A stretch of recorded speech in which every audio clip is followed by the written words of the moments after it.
ये जड़ा cherry blossom है ना, इसको मैं पैगाम देना चाह रहा हूँ। पिया पर मारे भावे जे जितनी तेजा डोरा रोक ते रखसू होण, असा वासिफ खान दे टाइगर हैं, हर चोर को ठोक ते रखसू होण।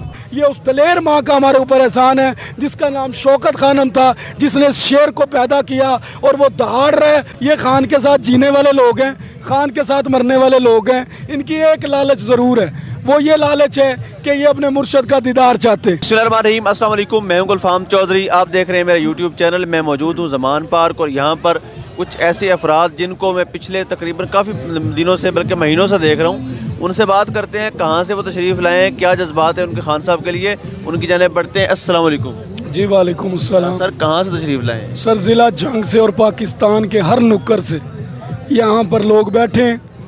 कोई सवात है, कोई मर्दान है, कोई बाजोड़ है, कोई सियालकोट है, कोई नारोवाल है, कोई मुल्तान है, कोई लिया है, कोई कुछ है। ये सब लोग बैठे।